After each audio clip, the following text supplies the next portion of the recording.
Hello everyone, and welcome back. This is Crafty Sue, your Sew What seamstress, and we are doing part 2 of the drapes. Yeah, the drapes. If you remember, and I'm going to show you, they had to have blue fabric added to the top to make them long enough for the not 12-foot wall. It is 17.5 plus feet, that wall. And whenever you go and get fabric for your drapes, be sure you make a note of what type of fabric you're buying. That's extremely important. Don't get it just because you like the color, you like how it feels. Make sure that you have a fabric that's going to make a drape hang correctly, and you don't ever want to buy anything that has a coating on it. Now, I understand that some individuals, when they are if they're not the crafter, they're not the seamstress, they're not the sewer like you all would be. They just know they want curtains or they want drapes, and they know what color they need. Sometimes they'll ask you to give them suggestions as far as color. That's great. But in this case, I came across a very big issue, and it could have been a total disaster if I hadn't been observant. I'm going to show you what I'm talking about. These curtains, bottom part fabric, is an upholstery weight fabric. It makes great for heavy drapes. The top material, however, this blue right here, this blue material. Now, what I've done at this stage, the first video, we had cut them. I had cut them and was showing you how the top was being attached, and then we went through the stitching issue, where it wouldn't do a consistent stitch towards the end, and I thought maybe it was because of the weave of the fabric getting caught on the feed dogs or something of that nature. And so after finishing that video, and like I said, this is real, there's nothing edited out. That way, if you are a beginner sewer, you'll see you're going to experience things just like I do. I just have been doing this so long, I know how to deal with them eventually sometimes. So I put in the roller foot, and I was using that, and that worked pretty well for a while. And actually it did. It finished it up really well. And then I had to go to I was explaining about how there's a presser foot that tries to be a serger. And remember I said that I tried it before and it didn't work because I didn't like it, and I really wanted my serger. Well, I gave the little gizmo a second try. It actually does its job. It doesn't cut really well, but it does stitch really well. I mean, it does the same thing as a walking foot. So when your roller foot doesn't work for a thick fabric, get a walking foot. Now, mostly walking foots are used for quilting. Why? Because quilting is working with layers. You've got the padding in the center. So you need something that's going to be able to pull both your fabrics together with the quilting filler inside without too much issue. So this was one of those little things that I think it was like online. It was like a little pop-up box as an ad on Facebook or something. And I thought, it was a good deal, but I wondered if they really work. And I'm the kind of inquisitive person that I'm going to purchase something, especially when it's sewing, just to see if it'll work like they say it does in the little video. This is it's called cut and hem. That is a type of walking foot. Walking meaning the feet don't go this way, and then the two pieces of this are going to go, and it just slowly pulls it through. Well, this one also has this little blade here, which I think actually needs an adjustment, and that's why it wasn't cutting for me. So I'm going to work with that later on, because when I look at it, the point that's supposed to cut is just flush, so it needs to be down a little bit. So cut and hem, walking foot, same thing.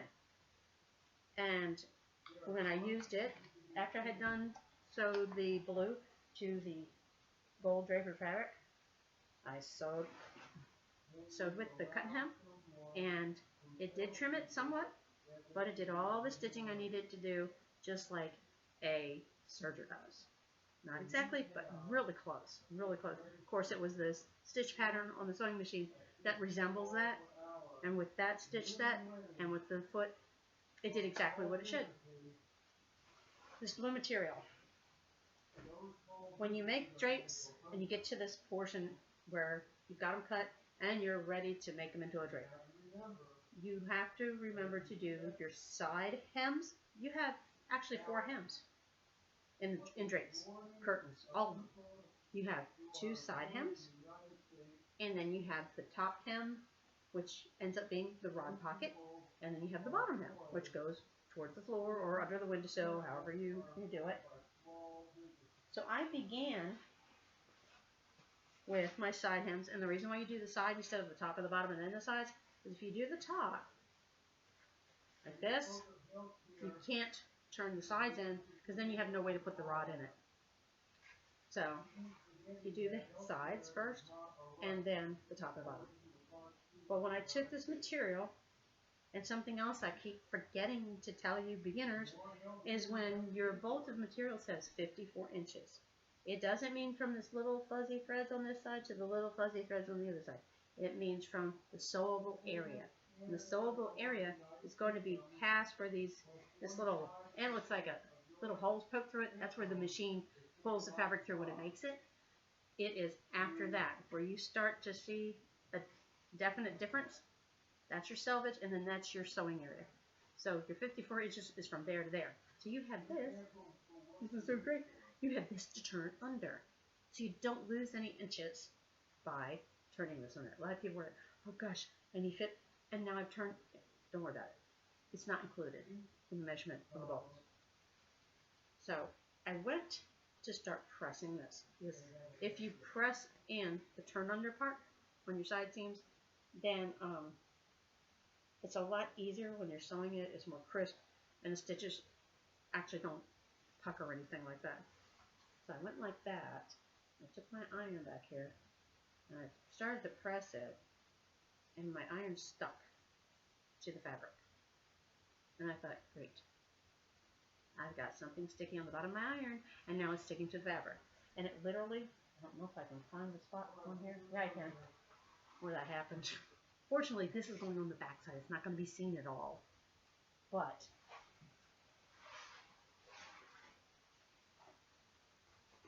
I checked the iron out. It was fine, except it had blue on it, which meant the blue came off. And so I started to think about knowing your fabric. It's so extremely important, especially in this case. I don't know if you're going to be able to see it, but where I touched it with the iron, and then where the blue ended up on my iron, this happened.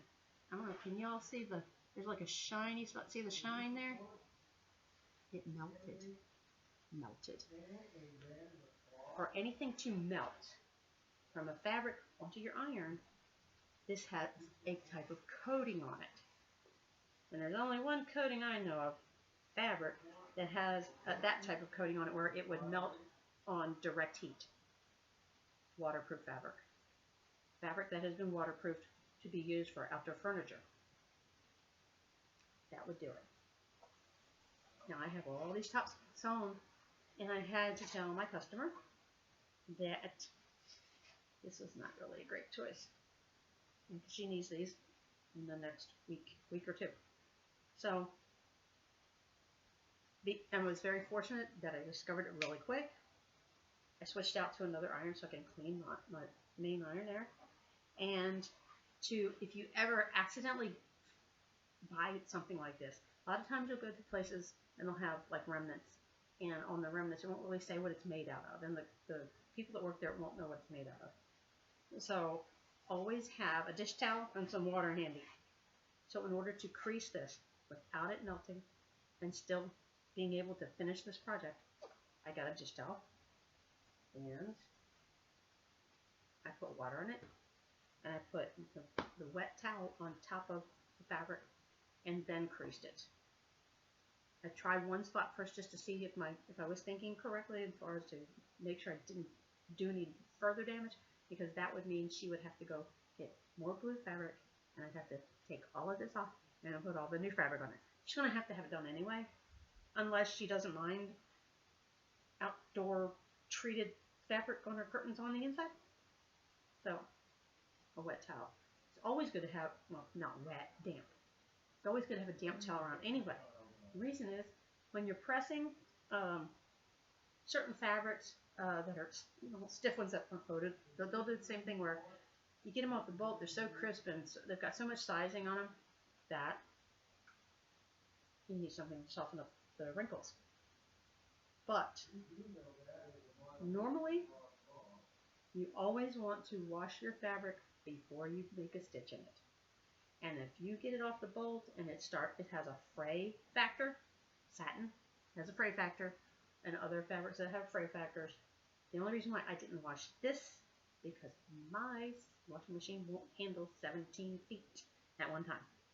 It would destroy the washing machine. So I'm not getting a new washing machine over, some drapes. Damp towel with your iron to do this, and that's what I did. Yeah, I guess at one spot, this is where I'm doing the 4-inch hem at the top, which becomes the casing, or the rod pocket, as I said. So please know your fabric. If you're getting a pattern and it says knits only, don't buy cotton. I once made that mistake. Never again. Made it cute as it could be. Did it fit me? No. Because the pattern was for stretch material. Now, this is going to be fun because I have to take this big long thing and feed it through and do the side hem. So, that's the only problem with having a huge drape to work with. Now, I've only got it on a straight stitch now, and the large one is when you work with thick fabric. Normally, a normal stitch is going to be too tight. It's going to pull, and it's not going to stitch through it. Now, because I'm using this type of material, and I don't have a regular walking foot at the moment I'm aware of. I couldn't find it if I did. There's another presser foot that I have that has a wide surface, and it's all for zigzag, and it's one that's used a lot for as a quilting foot of sorts. I'm going to take this off real quick so you can see what it looks like. So the roller foot for this project is not going to be wide enough, and this actually is going to be perfect for one main reason why I picked it out. It's 1 inch wide, it's clear, so I like the clear feet because you can see your stitches, and you can see and tell when you're starting to drift off, that sort of thing. So this is the clear, wide zigzag foot, basically. It's a quilting type of foot. I couldn't find it in my book. I don't know specifically what the name is, but I'll find it out, because I like to know the names of them. So it is, fortunately, yay, it's low. It's a low, and this is a low shake machine. And this baby lock, this Companion 722 has been very good to me so far. Hasn't fussed too much about this project yet. I don't think it will. I really don't. Okay, now, because I'm a lefty, I do things a little bit different as far as direction. When you're sewing with your sewing machine, I'm going to fix this just a little bit so you can see. There we go.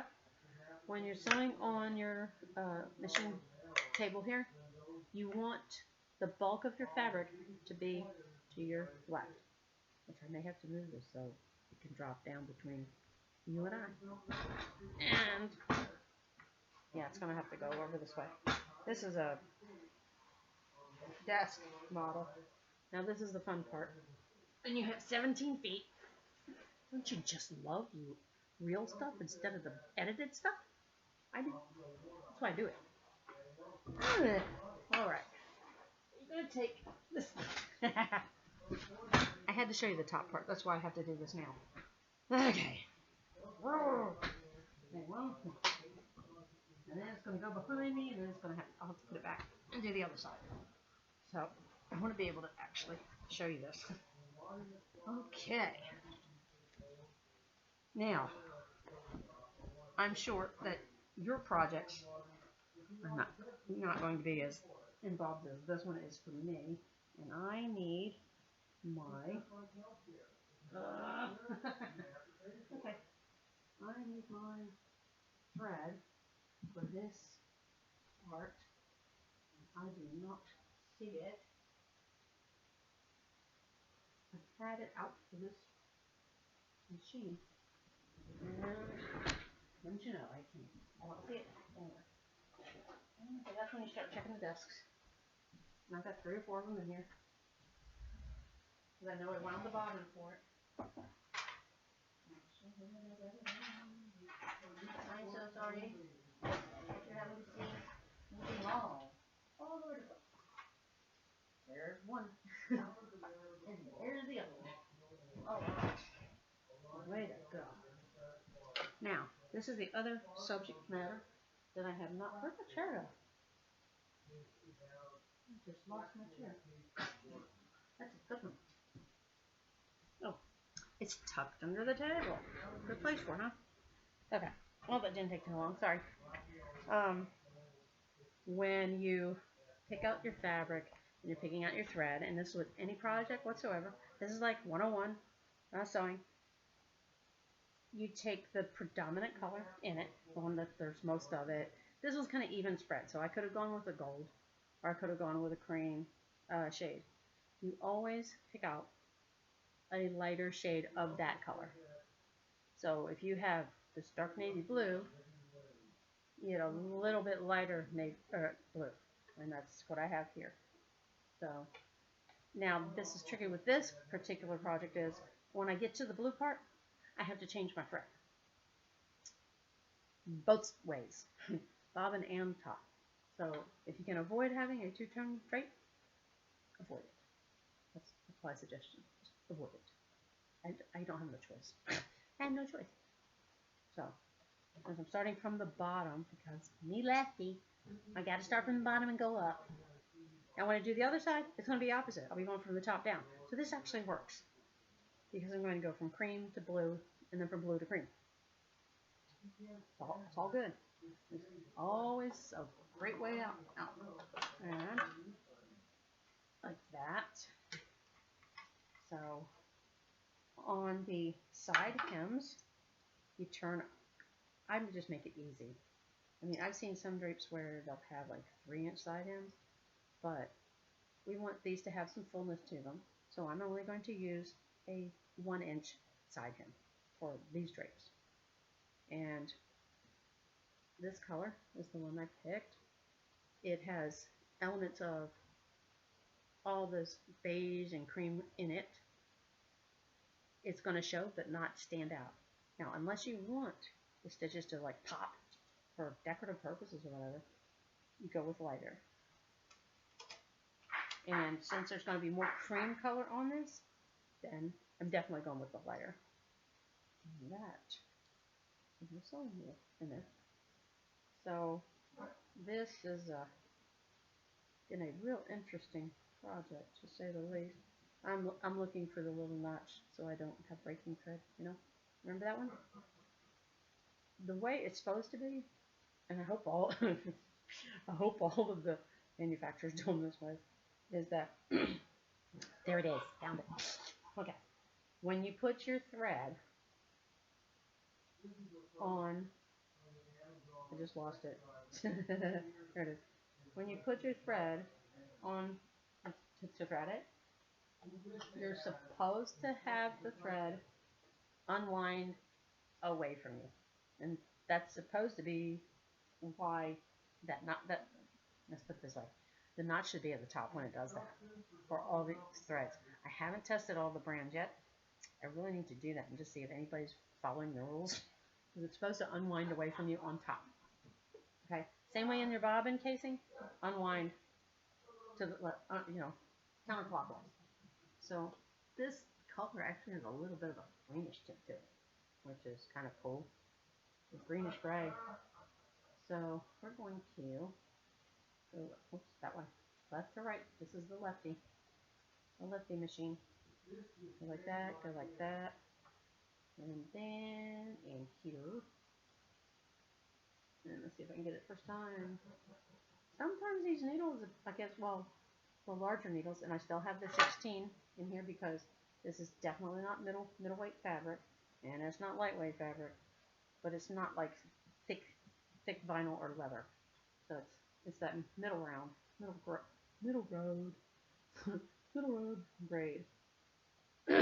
Also, you want to make sure that your thread is the same brand on top as the bottom. Always have your bobbin be the exact same thread as was on top. The other thing I did too with the blue was I used a different kind of thread. There's a stronger thread that's made in Germany. And did I just do this backwards? Yeah, I did. That's okay. Because that's supposed to be behind me. And then it goes that way. Yeah. It's been a long day. Alright, yo. Come this way. We're just gonna have to play ring around the seamstress.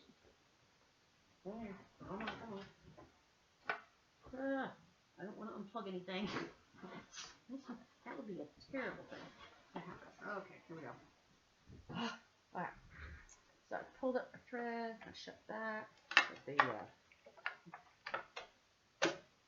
bar or table back on. And we are going from, this way. I don't know, which direction am I going? Okay. And this is 60. This is 54. Yeah, 54 inches wide. So that's even more fun, right? Okay. We have on. Yes, no. I unplugged it. I knew that was going to happen. Okay, we're going to plug you over here. And where is... I unplugged the plug. Oh, jeez. I hope there's nothing else important plugged in here. Hold on. I just unplugged the board. So we're going to do this. I'm going to avoid that mess altogether.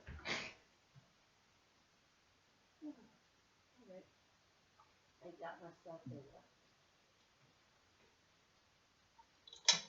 myself a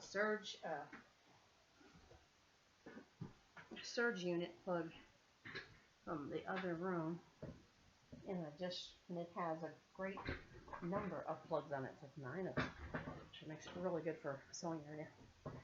Okay, get a workout. All right, here we go. So we're going to take now tip normally. What you would want to do is the selvage area, you would press it down, and then being that the selvage area is without the little fringy stuff, it's about a 1/2 inch. So if you, with the fringe, that's 1 inch. So since I said I'm going to do a 1 inch side seam, I just turn that in and then turn it one more time to make my 1 inch side seam. See, the selvage actually helped me out. It actually measured it for me. I didn't have to think about it. I just turned it under one time. Turn it on and then just like that. So that's how you do that.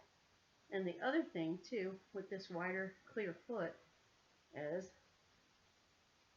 when you are stitching it, the very last hemline on the needle plate, it lines up perfect, just right there. So you want to stitch your hems, whether they're side or bottom or top, within about 1/8 of an inch of where it has touched the main part. So the top of the hem should be 1/8 inch down from where it's folded under. So let's see how she does with this foot. Blue thread.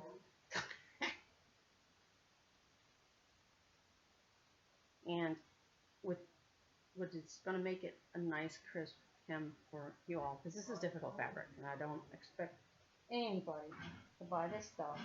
I wouldn't buy this stuff unless I was going to have someone upholster my sofa. But anyway, so you do that. And see, another great thing is why I haven't pinned this, not because it's just so much, but because I like to see where it falls, and that way I can stay consistent.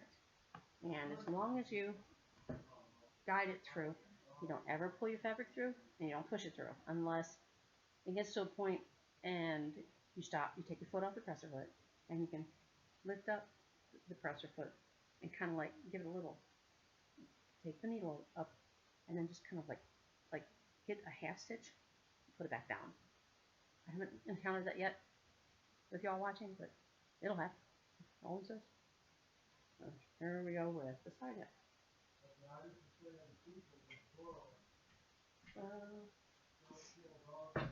Where are you?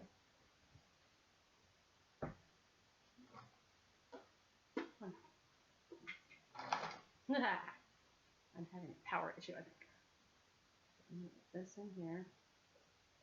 Now, when you're making more than one drape, your first one is your pattern. You measure and finish all the other ones to match it. Don't worry about what your measurements are supposed to be. Whatever this is what it's going to be.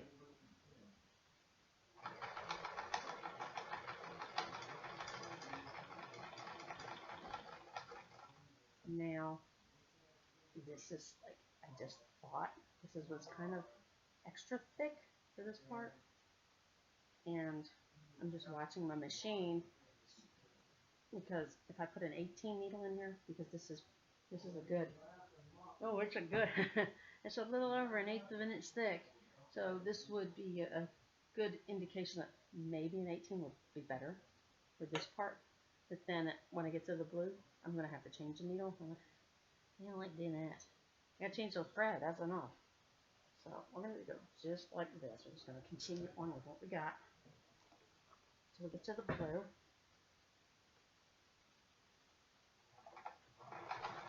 It hesitates a little bit because of the thickness. Now, I don't know, whatever's comfortable for you all when you're guiding your fabric through, especially with something as bulky as this. I always have one hand at the back just to make sure that it's, you know, staying straight. And you have one up here and you have one at the bottom, at least for me. I mean, you'll find your own way. It helps to be consistently straight and not do this thing, you know, where you're swaying. The young gentleman that I'm teaching sewing to, he wanders off the seam line, and he couldn't figure out why. And I'm watching him, and I said, try holding it this way, don't pull it, just guide it, just kind of hold it. And he figured it out. He did much better. He needed to do it that way. His hands were fairly large, so I don't know if it has this hand size has something to do with it, but I guess for him it did. Okay.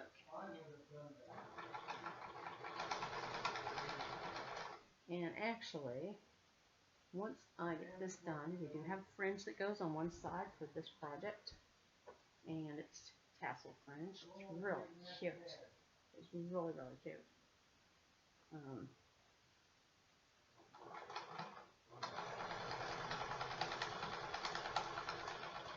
I've had people tell me, you're pulling at it. I'm not.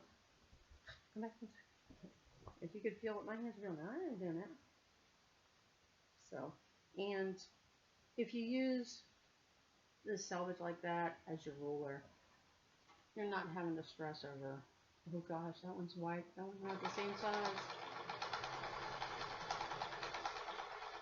Now I do have a roller foot if it starts to act up that I can use. But right now I like the wide plastic quilting foot, because it seems to be, well, it's flattening out the fabric for me as I let it feed through, and that's a big help. Now this is what I'm talking about. When you see it kind of like get, you just lift it just a little bit, move it to position, and then put it back down.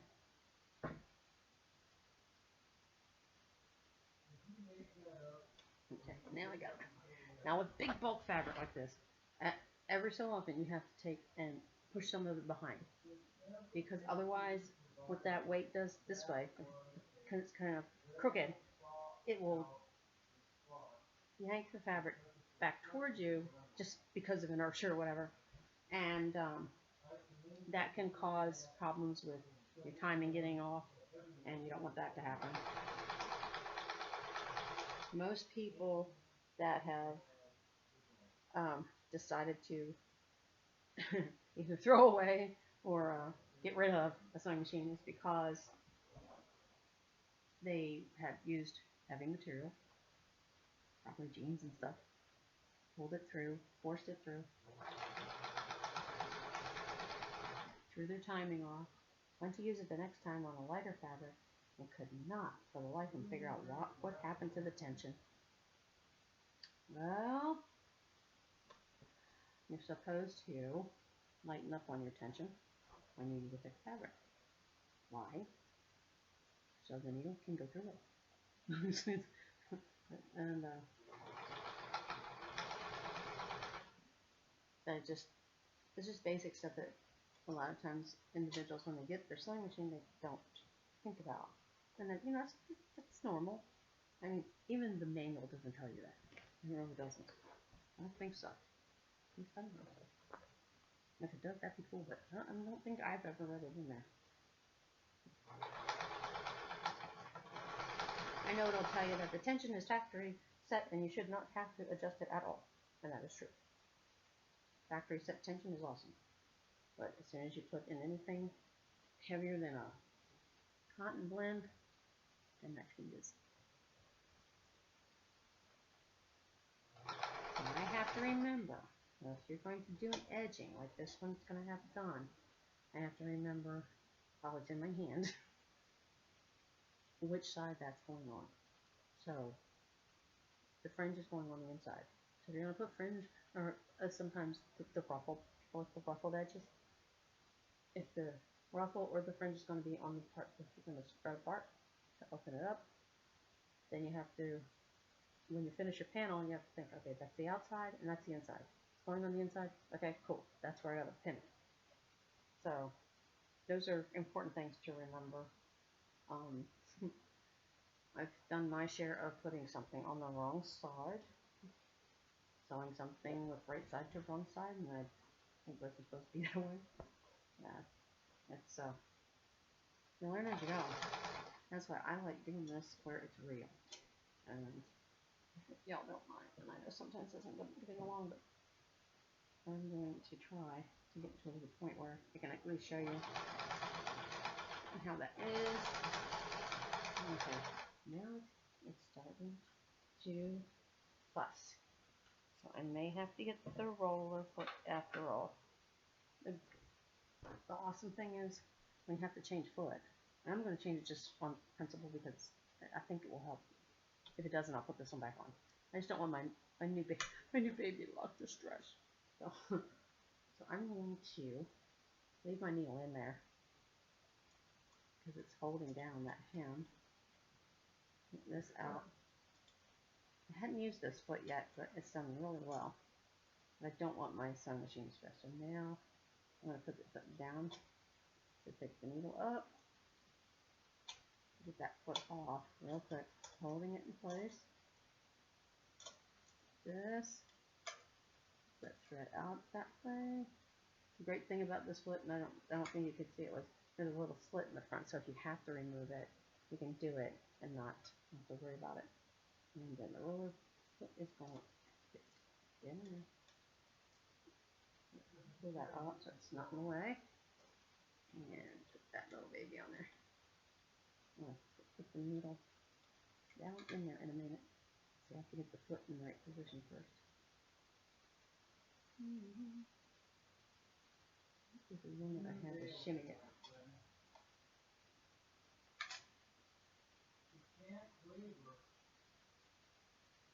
Just like, there we go. Oh, what are we doing here? Oh, I don't have back there far enough. That's my problem. Okay, unscrew that a little bit more.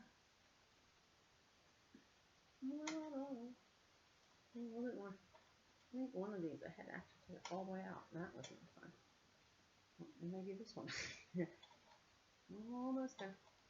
Oh, there we go. Didn't have to after all. And you always want to make sure when you're changing a foot or putting any foot on it or new one or whatever, that, especially the adapter that this is on, you have to make sure it's all the way up on the bottom and then make sure it's good and tight. Because I have one for whatever reason. It likes to wiggle off. No matter how tight I put it on there, it wiggles off. Oh, no, it's done. Must be the combination of the motion and whatnot. So now I can put my needle back down in the spot that it was in and continue from there. See, that was part of the problem, the weight from here, because what's still behind is pulling on it. And you don't want, and that will bend the needle in a heartbeat. So bent needles mean no stitches a lot of times. Or make bad stitches, loops, rat's nuts in your bobbin casing, stuff like that. You don't need those when you're dealing with something like that. So, do that. Is it down? Yes, it's down. It's so thick it almost doesn't look like it's down. Let's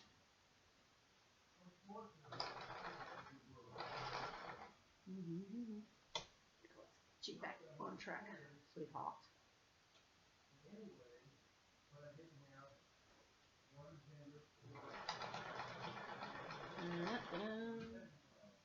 Getting there. Got stuff on that.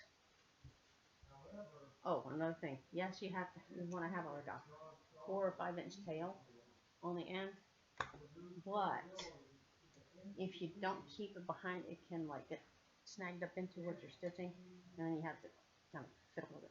See, that's what just happened with this one. Then again, another thing that's happening with this material is all these little fibers from that woven design that just are just hanging out there. That's a really bad design when it comes to that. Now, if this snags again, I'm going to go back to the other foot, just because if it does. Okay. Like that. I guess because these are so long, it's taking so long of a time. So I'm going to actually show you how to do the hem. Actually, I can do part of the bottom hem, show you that, and then we'll deal with the fringe.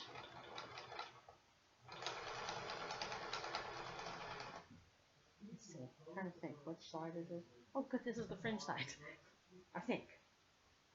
Let me make sure. This is the fringe. Like that, like that, like that.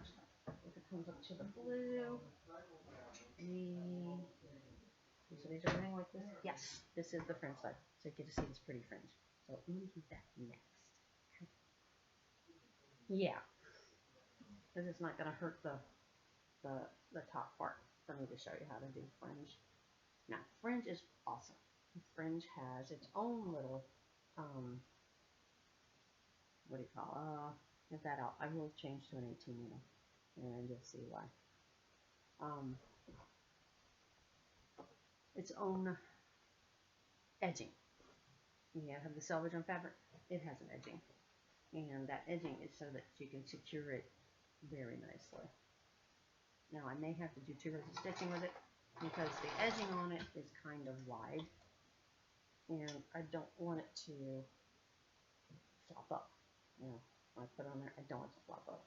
You want it to like flat. So when you see it from the outside, it's just beautifully flat.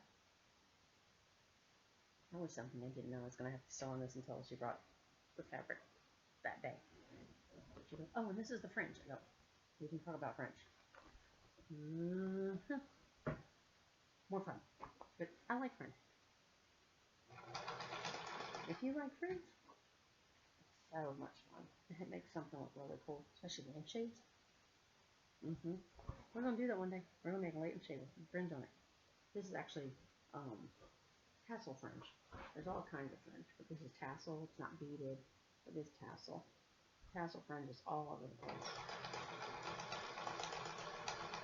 You can find tassel fringe all day long, everywhere you go. Now, for this fringe, this particular thing, you want to make sure you're doing, because it's, let me show you real quick. This is the fringe. And you'll see that it has a wide header. I guess that's what I call it. And it's not real thick, but when I add this to this side hem, it's going to be thick. And there really wasn't any way to do it other than, and now I'm thinking, right? Now, on camera I'm thinking, if this was done, like say for a pillow, in a pillow, if you do the fringe, like the, I call it the hair fringe, when you have your two pieces of pillow, you put this inside, right sides together, this inside, and then on the outside, you stitch, and flip everything right side out, and then this pops out. Well, you can't do that on drapes, per se. But if I was lining these, I could. I could very well do it that way. And it would actually look really neat, but now that we have this blue fabric with the coating on it problem, I don't think so. Anyway, I'm trying to get this through this. Sorry. But I haven't found a project yet that I can do in less than an hour. That's fun. Yeah, these crop patterns will say, in less than an hour. They fibbing. Yeah, once you get everything cut out and figure out what you're going to do, and 3 hours later, 1 hour to put together maybe, but not when you're dealing with this crazy material. I mean, technically, yeah, this could be an hour project. Not really. So she wanted these full, and that's why I'm scrimping on hems. That's why I'm making the side hems are not quite an inch, but they will do the job. Okay, where's the book? This is ridiculous. I'm going to show. I already know I'm going to put the fringe on this part. So, this is just a huge project. I'm so sorry. I should have thought of that before. To do the fringe, and I can start it and still not mess up my flow, so to speak. But I want you to know how to do the hem. I have to do the rod pocket, and I guess I'm gonna have to do a part 3. I never thought I'd have to. These are so long. I'm so sorry. Okay, the fringe. We're gonna do that at least, because that way when I come back with the hopefully the last installment, you'll understand why these things have got to be planned. Oh, but you like my headband? You know, I got this thing for these headbands only because I get really warm when I'm working, and it's better to put one of these on than to be sweating in front of y'all. Okay, so we're gonna say this is done. Okay, remember, side hems first. It's not a big deal. I can finish it without it being damaged, but I want to show you guys. Do any of your other videos do this? That they don't. I don't want you to miss a trick, so I'm trying to cut down on some of the time anyway. But none of the integrity is lost. That's the way I look at it. So, also as you go, if you like this one, I had to put thread back in it. For that, you want to make sure that you trim those loose threads on the way, so that you're not having to do it later. And just make sure to go back to the going back to the top. I want to make sure this is the fringe end. Well, if it isn't, I'm not going to do the whole thing. So it's not a, well, it is a big deal. It's because of all this weave at the top. If you try to take it out, like if you put it on the wrong side, you have to be really, really careful, because you can snag those fibers and that thing will come unraveled in a heartbeat. So what I need to do is make sure. See, this is going to be the left panel. That's the thing. You have left panel, right panel. Left panel has fringe on the right side. Right panel has fringe on the left side. So if I put it on the wrong side, I could actually make it one of the other windows. Like it doesn't matter where I put it. But because I'm showing you, I'm going to say this is my left panel for the first window. So this is going to be on the inside, that's on the outside. So the fringe goes here. So that fringe will go all the way up on the inside. Yeah. It's kind of neat at the top. They have that gold hanging off the blue, even if it is outdoor fabric. Okay. There you go. Okay. All right. So then you do your top hem and your bottom hem. When you do those, again, this one's going to be 3.5 on the bottom. You're going to flip under a half and then the 3 inches. Now, I've only been doing this a long time, so I know that that's right, but I'll show you. Let's see if this is 3 inches. Let's see how close I am. Let's say it's 3 inches. What do you think? Did I make it? Did I make it 3 inches? Without my ruler? Let's check. No me close. I promise you.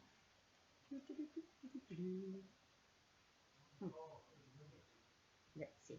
Right there.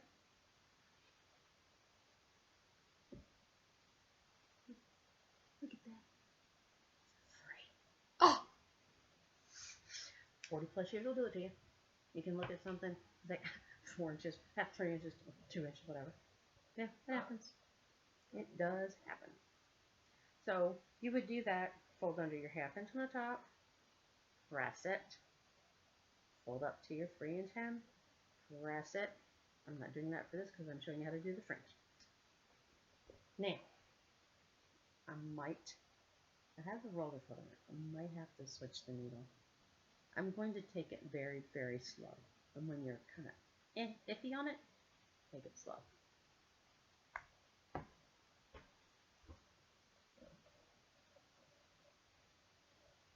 Now there is a way to kind of do this where it's on the inside. So on the drapes, it's not that easy. Now this actually has a right side and wrong side, believe it or not.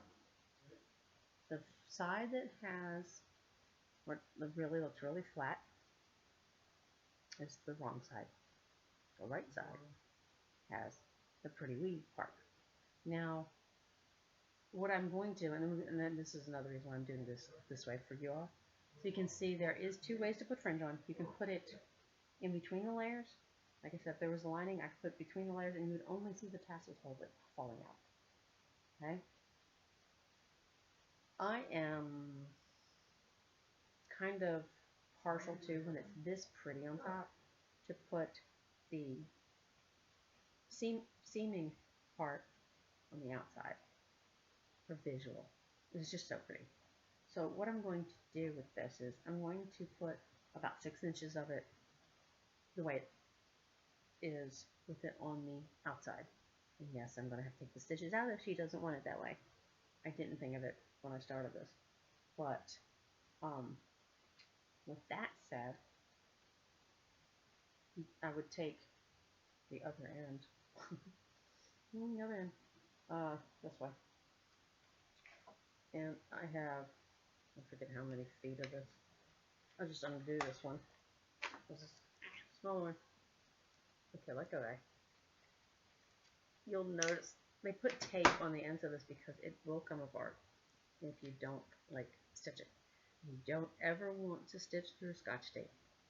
You get the glue all over your needle, and then it gets down in your bottom. No, you don't want to do that. So, since I don't know if it's exactly enough that I need,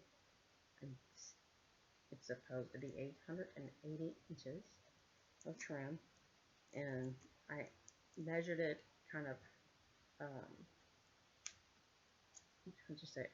approximated with, but I used a ruler, and it was right around that amount.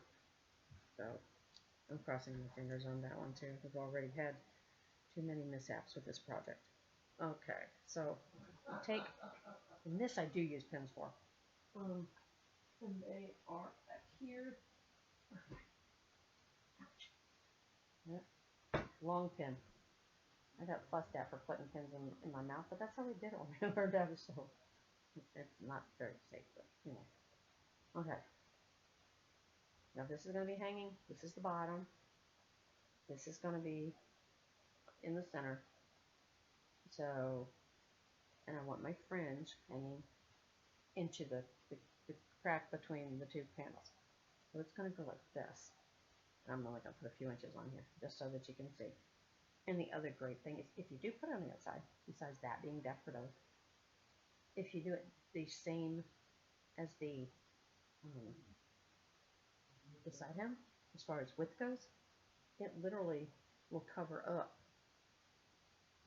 the other seams, but you're going to be stitching this anyway. So I'm not sure if she's going to want that look or if she's going to want it look like, I'll show you the other one. The other way is this way where it's behind. So maybe I think I'll do it, normally you would put it behind. And then what I'll do is I'll just take this and I'll fold it up and take a photo and say, or do you want it this way? I want to give her the choice. And when you're making your own, you get to choose.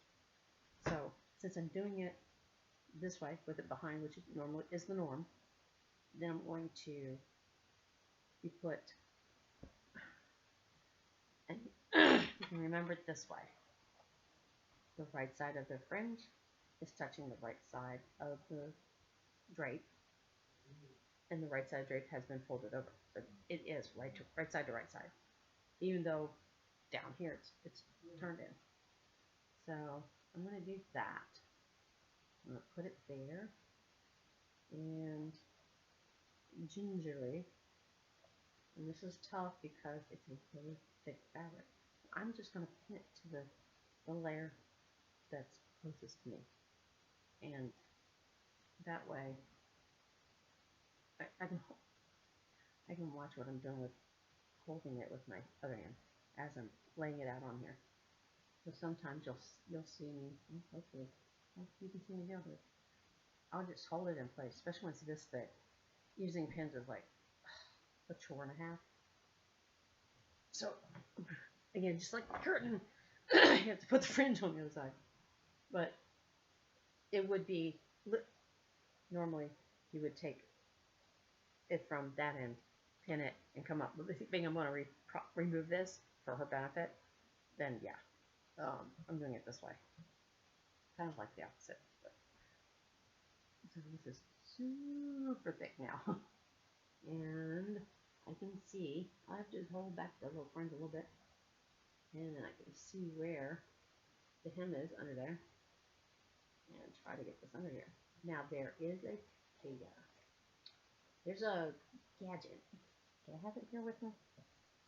It's actually about a quarter or 1/8 inch thick of, it's like a white plastic, it might even be Teflon, that is used for going over the thick stitching on denim jeans. It's called a thingamajig or genamajig, something like that.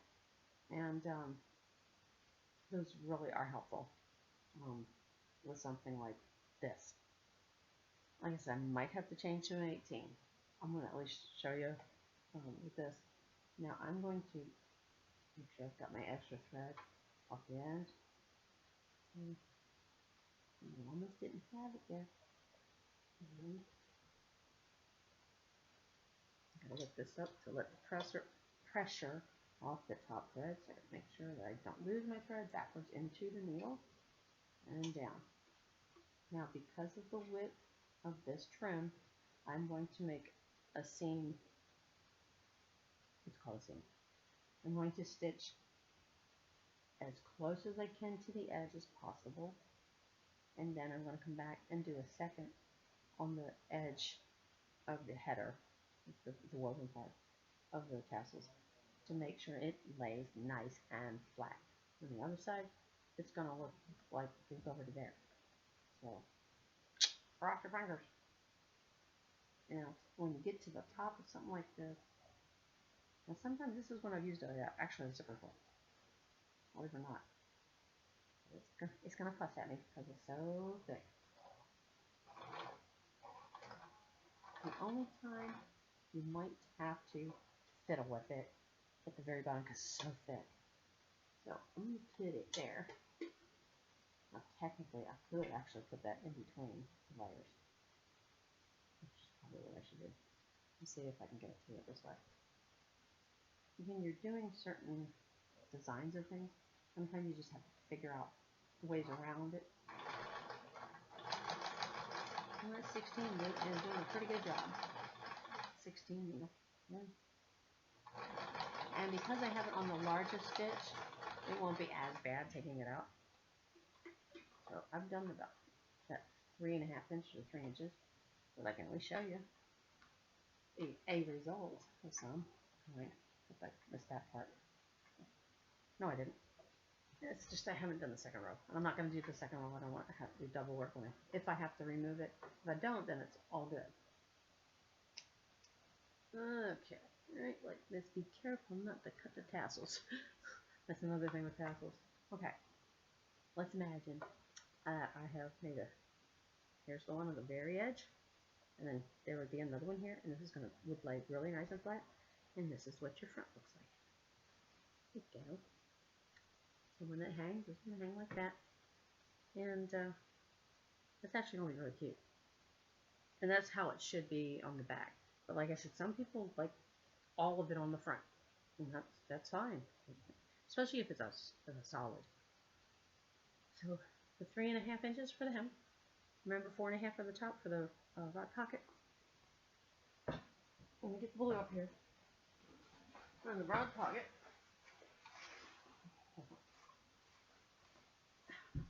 You turn down the 1/2 inch. Press it. Sometimes, like with this one, I'm even contemplating just stitching along there, just because this fabric likes to fray.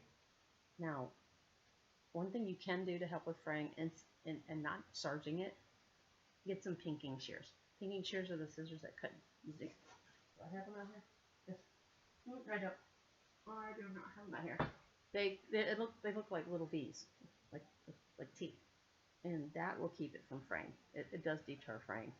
Granted, this is going to be turned under, but, you know, from scrunching and pulling them on, pulling off, I don't think she's going to do much of that because they're 17 feet long. It helps to retain the integrity of the curtain or drape.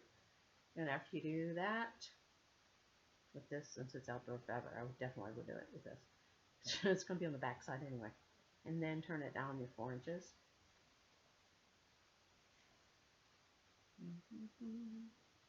I think that's about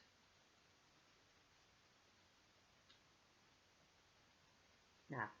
I think I got 4 inches. I love them to see how close I am. I like to test myself. Let's see. Let's see if I got 4 inches. The game night. Ta-da. Go like this. Right there. And that's it. Well done. The number 4. I did it! Yay! Yay me. Okay. Yeah, this is gonna have to be a 3-parter. And what I'll do is I'll have it to the point where I'm just finishing up. So I don't waste your time so much. Today is what day? December 6th. What's tomorrow? December 7th. And what happens tomorrow? The blessing contest ends. Deadline. Midnight. Where are your stories? You mean to tell me all you people out there don't bless strangers for no reason and don't expect anything in return? I know you do. I know you're out there. Tell me your story. Not so much for myself, but once you tell your story to someone like me, then you feel like, you know, somebody else might like to hear about that. Or, you know, I need to find someone else to just not expect anything in return, just pay it forward kind of thing. They're so enlightening. It's so wonderfully happy to hear. And, you know, when you have someone tell you that you doing a contest like this is just the ticket because of everything that's been going on, you know, I hesitated to do it. At first, I really did. I hesitated to do it. But I did it because my heart started saying, there's too much negativity in the world. Here we are in the Christmas season, and there has to be hope. And there's too much people not seeing hope. You can put it in the comments. You can message me through Facebook, on my Facebook page. So what more? Creations.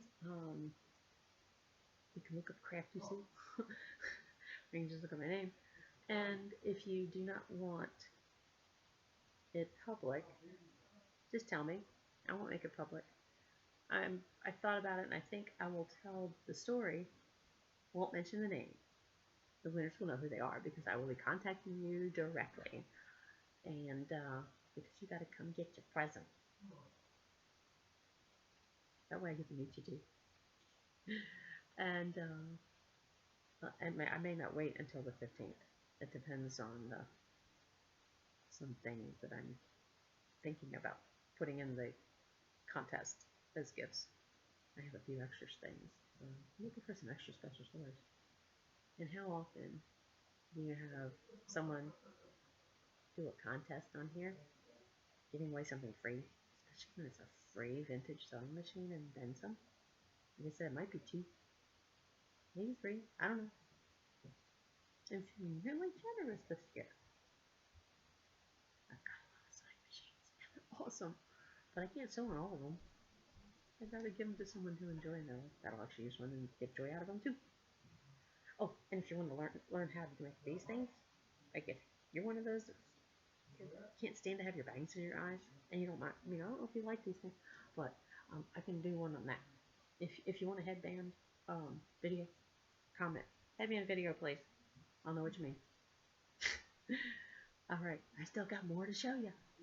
But part 2 of the drapes is done. And part 3 will be the finale of the dreaded Tassel weatherproof heavy drapes. Hey everybody, I've really enjoyed my time with you.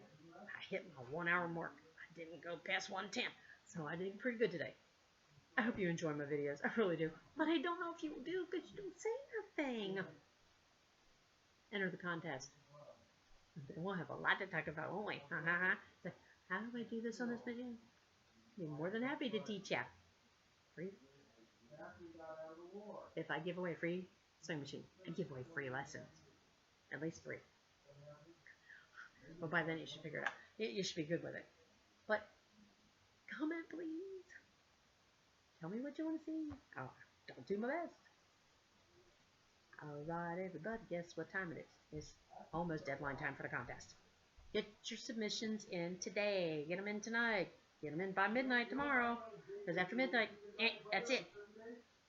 A free vintage sewing machine just for talking about how you were unselfish yourself and blessed someone you didn't even know. A total stranger. One day I'll tell you mine. Maybe not. You have to ask. After Monday, if you ask, then I'll tell you mine. And if you don't ask, well, you'll probably watch and see it anyway. For someone else asking, I'll do it. But hey, create, find your joy, and you know how you do that? You keep on sewing, just like me. You have a wonderful day.